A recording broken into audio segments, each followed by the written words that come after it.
Are you feeling lost and oftentimes wonder, will anyone ever find me in this dark place? I feel you, I see you, I was there until I found Jesus and His grace.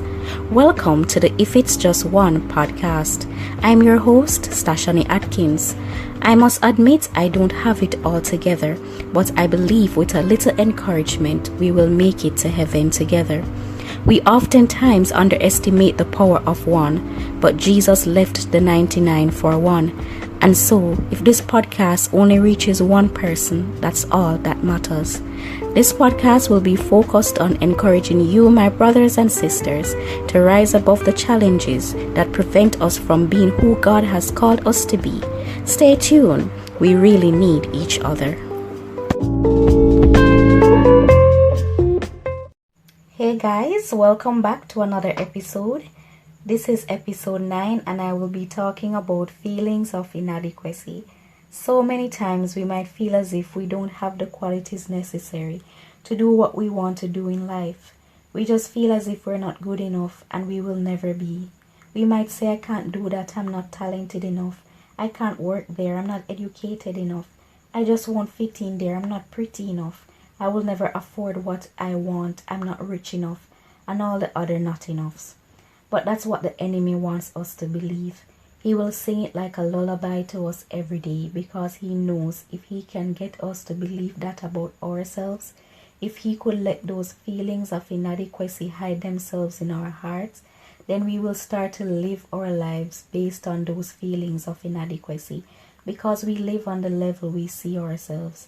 So if we don't believe we have what it takes to do something, we will spend our lives running from it. And if that thing we are running from is our purpose, the devil will be happy because he would have accomplished his mission, which is to distract us from our destiny. Now you don't want the devil to smile, do you? So we have to stop allowing the devil to whisper his lies. The Bible says the native language of Satan is lie. Imagine someone who every time they open their mouth to speak, a lie comes out. That is Satan. There are so many opportunities we miss because we listen to the liar who keeps sowing these seeds of inadequacy in our heart. And if it's in our heart, we're going to speak it because St. Matthew 12 verse 34 says, out of the abundance of the heart, the mouth speaks. So in other words, the mouth speaks what the heart is full of. And so if we find ourselves speaking low of ourselves, we have to check our heart. Like for me, when I say things that don't sound too right, I no longer try to play it off. I bring it to God and I say, I'm not going to pretend as if I didn't say that, because if it came from my mouth, it's inside of me. And so I need to deal with the root and not the fruit. Now, how do we change the way we see ourselves? You might be saying, man, from I've known myself, I always see myself as a failure. How can I get up and change that? Well, I believe it's a vision problem. You need to change the lens. You have been seeing you how you see you, but you have not been seeing you how God sees you. And you change how you see yourself by seeing how God sees you. You are created in the image of God, and God is not a failure. God does not create failure. Look at nature all around you. Everything is created so beautifully and skillfully, and that's the same God who created you. You cannot be a failure because He is not. You cannot be ugly because God doesn't create ugly. The Bible says we are a royal priesthood, an holy nation, a peculiar people. So we need to see ourselves how God sees us and believe what God says about us. I just want to read something David said in Psalms 139 verses 13 to 14. The NIV version.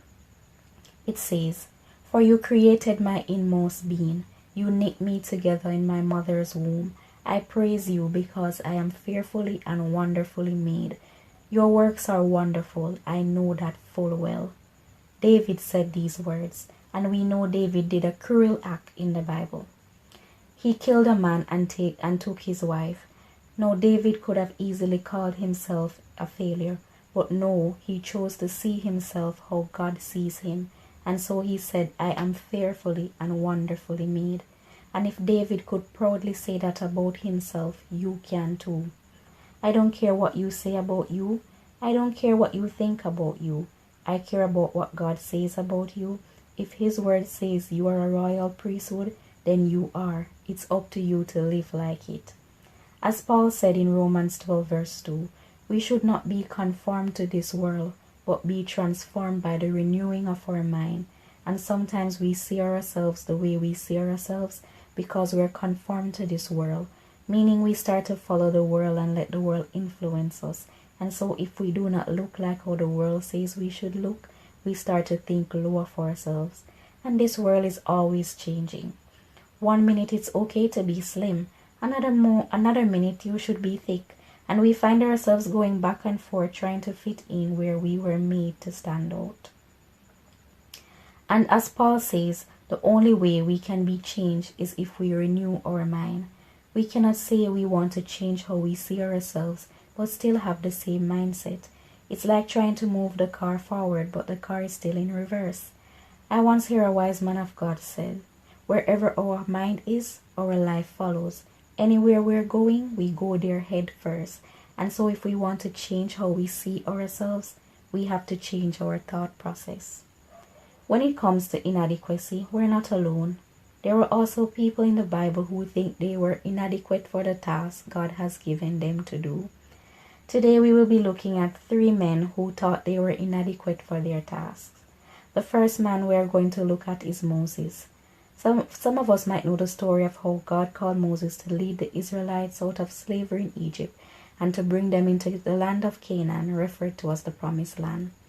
But Moses didn't think he was the man for the task. And in Exodus 4 verse 10, he explained why. He told God he was not eloquent, he was slow of speech and of a slow tongue. But hear what God asked him in verse 11. Who had made man's mouth? Have I not the Lord? And then in verse 12, God told him, Go, and I will be with thy mouth, and teach thee what to say. Here was Moses trying to tell God that he wasn't enough because he had a speech impediment. But then there was God reminding him who he is and that he created the mouth of man, so he will teach him what to say. So many of us might be in Moses' shoes today, where God has given us the gift to speak life into other people, but we are afraid because we have a speech impediment, and so we think we're not enough. But God is reminding you through this story that He made your mouth and He will teach you what to say. All you have to do is go. The other man is Jeremiah. God called Jeremiah to be a prophet, but he too explained why he was not the man for the task. In Jeremiah 1 verse 6, he said he cannot speak for he is a child.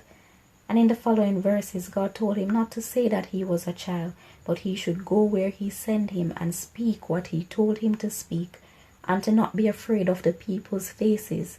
And He touched Jeremiah's mouth and put words in it. And similar to Jeremiah, many of us might be afraid to walk in our purpose because we think we're too young. But God is reminding you through Jeremiah today to go and speak, and don't be afraid of their faces because He has filled your mouth with words. And the final person is Gideon. I have mentioned him in the episode entitled Fear is Not Your Friend. Now God has called Gideon to save the Israelites from the hands of the Midianites, who were some awful people who would destroy the crops and steal the livestock of the Israelites.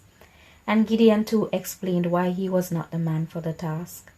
In Judges 6 verse 15, he said, How can he save Israel when his family is poor and he is the least in his father's house? And the Lord said in verse 16 that He would be with Gideon, and he shall smite the Midianites as one man. So many of us are like Gideon. We are afraid to make the move because we are poor and feel we're not enough. But how can we move out of that situation if we are not willing to step out? Gideon also said he is the least in his father's house. And so many of us feel like we're the least in our household, or we have been told by our parents or family members that we are the least, we're the black sheep of the family.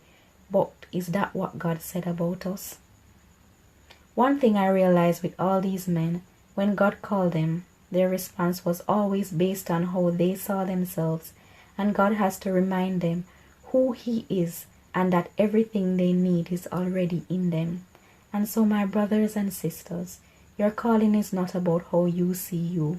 It's about how God sees you and what He has placed on the inside of you. So today, if you're feeling stuck because every time you have mustered up the courage to take a step, the devil blocks you with his lies, turn to Jesus. Give your life to Him. Be no longer conformed to this world. You were not created by the world. You were created by God. You were made in His image. And if God says you are enough, then you are enough. Come to Jesus because He has left the 99 to free you from feelings of inadequacy.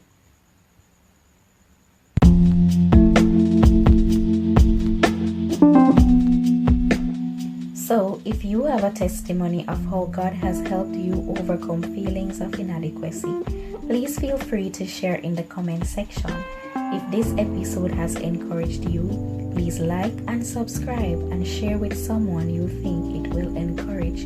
See you in the next episode, and remember, we need Jesus and we need each other.